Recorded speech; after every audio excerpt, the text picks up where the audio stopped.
Good morning, students. Welcome to you in class 11th. Now, today I am going to take your first lecture or first session on the microeconomics, which is part B of your syllabus. It starts with Unit 4. Microeconomics, it is named as Introductory Microeconomics in your syllabus. Introductory microeconomics means we are going to introduce you microeconomics.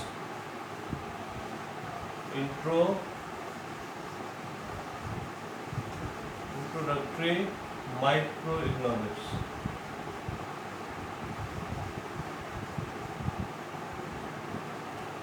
As in the first part with the statics, we have already statics about economics. What is economics?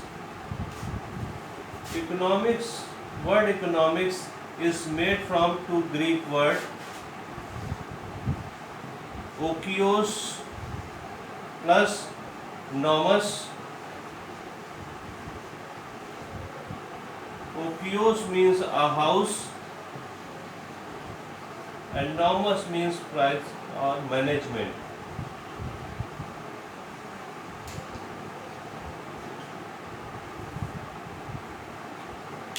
It is the literal meaning of economics is management of a house.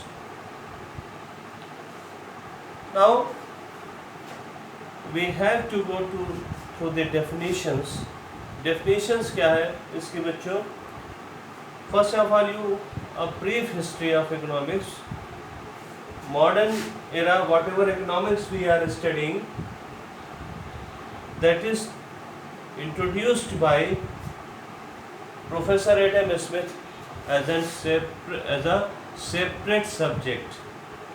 Earlier it was a part of political science.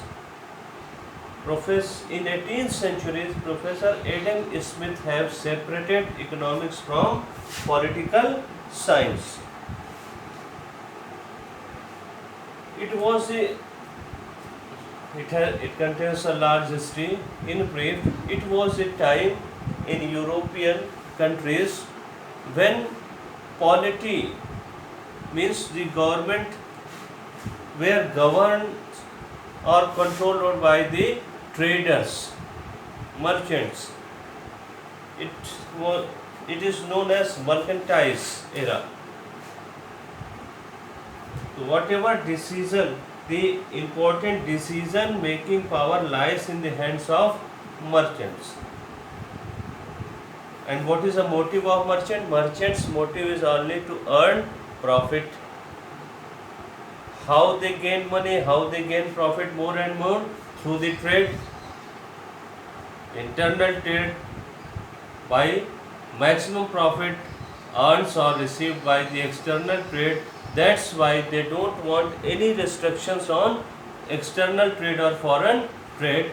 And this concept, this ideology was known as laissez-faire. It is a French term.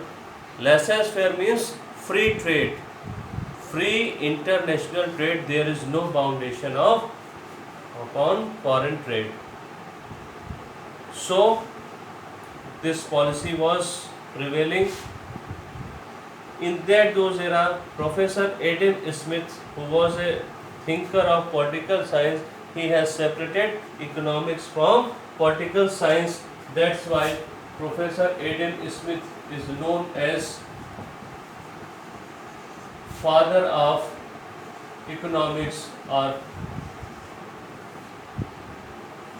father of economics or political economics. He has separated economics, and at that time economics was known as political economics.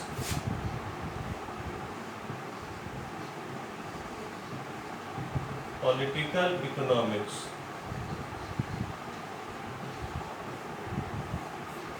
definition given by the in earlier stage. Professor Adam Smith has given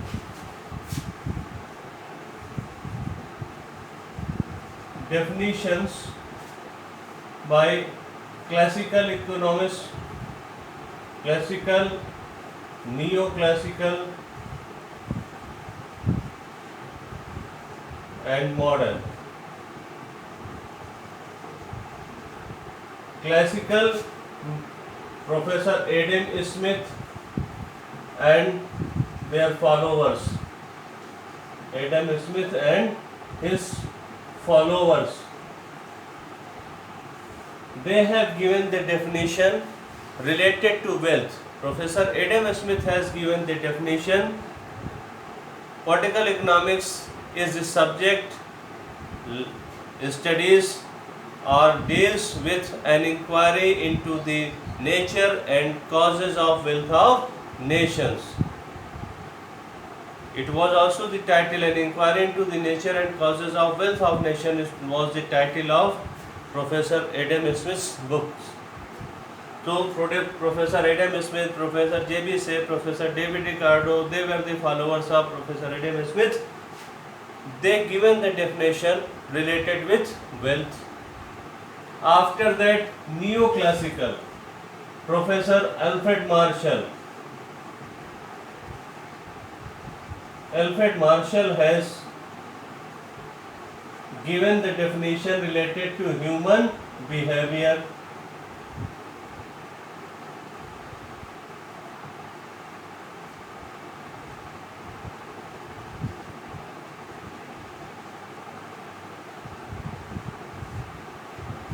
Professor Alfred Marshall has given the definition that is economics is the study of human behavior. It is a very broad concept. There are so many human behavior which are not related with economics. That's why Professor Robinson has given the definition. Professor Robinson and others, they were given the definition related to scarcity. Scarcity management. Economics is the study of subject that those human behavior which are related with the management of our unlimited wants with the limited resources. It is the most popular, most convenient, most reliable definition at present, and which is related with the literal meaning of economics, a house management. Why we manage a house? House management means we are manage our necessities, our wants with the limited resources we have. हमारे पास 500 रुपये है तो मैं अपनी ज़रूरत की चीज़ों को उस 500 रुपये में एडजस्ट करूँगा.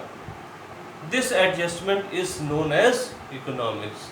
Each and every person applied this kind of behavior, this kind of management in his daily life, and it is only the economics. Very simple. Now economics is divided, what our part is microeconomics, divided into micro and macroeconomics. Microeconomics, MICRO, I for individual. You have to remember I for individual unit or single unit. Individual or single unit I थे. Micro means small.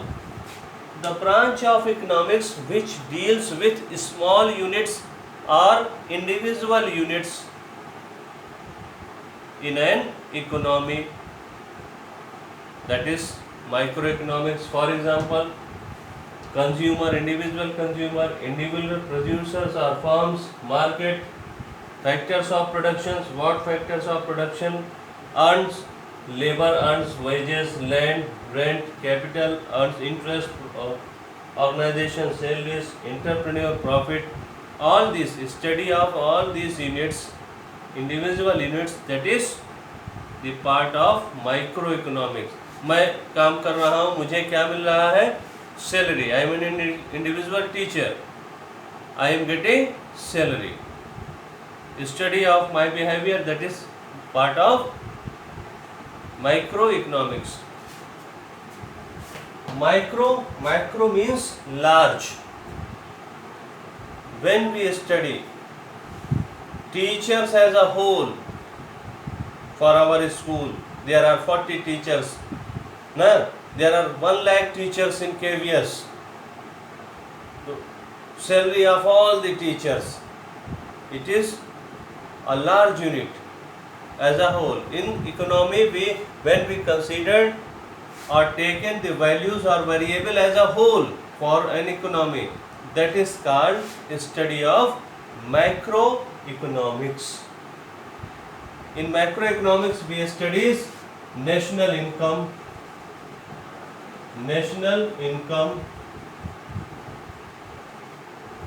ठीक है. मेरी income, मेरे तरह के सारे teachers की income इस KVS में, फिर NVS में, प्राइवेट स्कूल के टीचर जितने हैं सब के, जितने इंडिविजुअल्स हैं सब की इनकम जोड़ दें तो as a whole we find national income, national saving, government budget,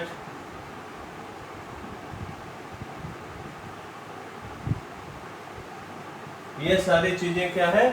macro economics. Government किसके लिए काम करती है? For people. तो ही government allotted resources for all the people of the country. That's why it is a whole unit. It is the study of macroeconomics. In your syllabus, economics is also divided on the basis of in 2 types, positive and normative economics. So positive and normative, these are the 2 approaches for all the subjects, for all the things. To solve any problem, we always have 2 approaches. What? The morals, the ideas, teachings. You should obey your elders. You should obey your parents. You should give respect to your parents. Always speak the truth. आपको ये सारी चीज़ें करना चाहिए ना. It is ideology. It is morals. These are the norms, principles ना. As I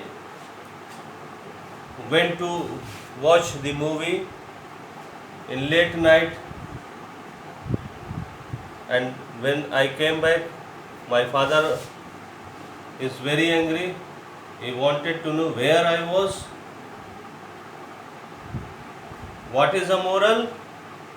I have to tell him where I was. I was watching the movie in cinema hall.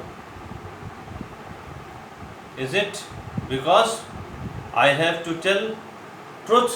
I have to speak truth? It is a moral. What ought to be? I have to speak the truth. It is moral.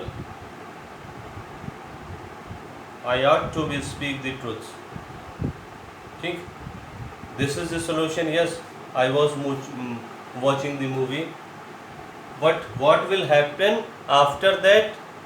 Oh, idiot, it is 10 o'clock, it is 11 o'clock at night and you are watching the movie. Has slept. I knew this result. What I did? Simply, I tell a lie. Oh, Papa, I was there with my friend and this is the copy, we are discussing this economics problem. Oh, very good, you are very sincere.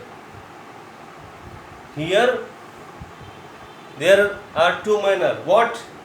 I have to speak truth, I ought to speak truth, that is norm. I found my father angry, na? I have to speak truth. It is normative solution. But what I did actually, I tell a lie. My applied behavior, that I tell a lie. The second option, that is called positive economics. So always there are two types of solutions. Normative, what ought to be. In ideal condition, what ought to be. My father has given me 100 rupees and he asked me to purchase 1 kg of orange and 1 kg of apple, and price of 1 kg orange is rupees 100 and price of 1 kg of apple is rupees 100. He ordered me to purchase this. Now it is a problem, I have only 100 rupees. Solution number 1, normative, what ought to be. I have to go back with my father and ask him to give me 100 rupees. It is normative. I have to inform him. This is normative, because if he ordered to purchase 1 kg, I have lack of money. I go back, I have to return back and ask him to give me 100 rupees. And the second option, what I have purchased half kg orange and half kg apple within 100 rupees. What I did actually, that is positive. I manage the quantity as per my income level. That is positive or applied behavior. It is positive economics. Now, central problems of an economy. Central problems of an economy. There are 3 types of problems: what to produce, how to produce, and whom to produce. Whom to produce.